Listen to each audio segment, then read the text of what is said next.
Hi friends, welcome back to my channel Manga Venkat vlogs అండి. Hello friends, నేను ఈరోజు అరటికాయతోటి పప్పు చేసి చూపించబోతున్నాను. అయితే ముందుగా అరటికాయ గురించి కొంచెం తెలుసుకుందాము. అరటికాయలో fibre, vitamin C, vitamin B6, potassium, fibre ఎక్కువగా ఉంటుంది. షుగర్ని కంట్రోల్ చేసే శక్తి ఈ అరటికాయలో ఉంటుందిటండి. అందుకోసమని షుగర్ పేషెంట్స్ ఎక్కువగా అరటికాయలు తింటే మంచిదని చెప్పారు.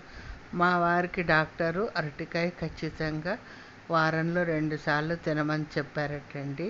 అందుకోసమని మేము తెస్తూ ఉంటాము ఎక్కువగా. అయితే మీరు ఎప్పుడైనా గమనించారో లేదో, అరటికాయలు ముదురువి తెచ్చుకోకూడదండి, లేతవి తెచ్చుకోవాలి. నేను చాలాసార్లు ఇంట్లో అసలు నాకు నచ్చేది కాదు, కూర చేసినా పప్పు చేసినా గట్టిగా రాయిలా అయిపోయేదండి, వేపుడు చేసినా కూడాను.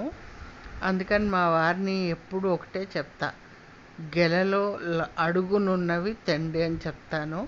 అప్పటి నుంచి అలాగే తెస్తారు.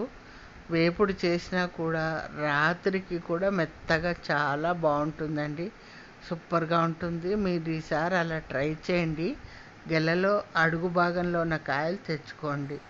ఇవాళ సింపుల్గా చేయాలనిపించిందండి. అరటికాయ పప్పు చేసేసి ములక్కాడ, టమాటా వేసి చారు పెట్టేద్దాము.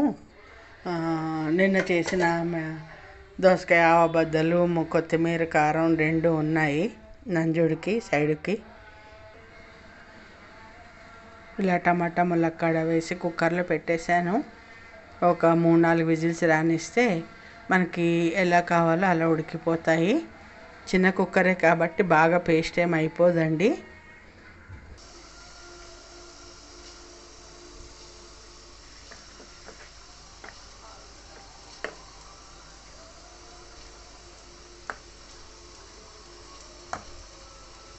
చారు పొడి అయిపోయిన వెంటనే మళ్ళీ కొడుతూనే ఉంటానండి.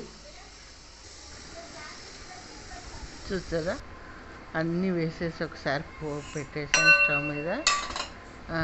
కుక్కర్లోంచి తీసాక తర్వాత ఆవాలు, మెంతులు, ఇంగువ, జీలకర్ర, ఎండుమిర్చి వేసి పోపు పెట్టేసేసేయడమే, అంతే అండి.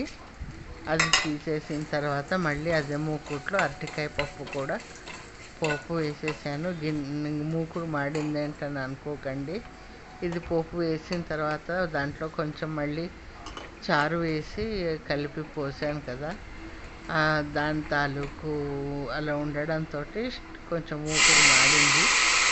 సో ఏమనుకోకండి, అలా కనపడుతుందని మళ్ళీ ఇంకో మూకుడు గరిటె పెట్టడం ఎందుకు అని ఇందులోనే చారు పోపు వేసేసాను. ఉట్టి నీళ్ళతో ఒకసారి కడిగి పెట్టాల్సింది, లేట్ అయిపోతుందేమో అని పెట్టలేదు. చూసారు కదా, నూనె వేసేసుకున్నాను. ఆ తర్వాత కొంచెం మినపప్పు, జీలకర్ర, ఎండుమిర్చి, కరివేపాకు వేసేసి ఇంగువ కూడా ఖచ్చితంగా అయితే నేను అన్నింటిలో ఇంగువ వేస్తానండి. పప్పు కూరల్లో చాలా బాగుంటుంది, అన్ని పప్పు కూరల్లో వేస్తాను. చాలా చాలా బాగుంటుంది. ఈ అరటికాయ పప్పులో కూడా వేస్తే, చెప్పాను కదా లేత అరటికాయ తెప్పించుకున్నాను, చాలా బాగుంటుందండి, సూపర్ టేస్టీగా ఉంటుంది.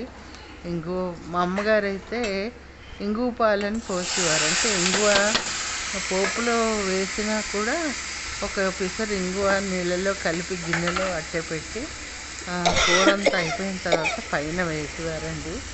అది కూడా అద్భుతంగా ఉంటుంది. ఈసారి ఎప్పుడైనా చూపిస్తాను అనుకున్నాను కానీ మర్చిపోయాను. సో ఇది ఫ్రెండ్స్, అరటికాయ పప్పు.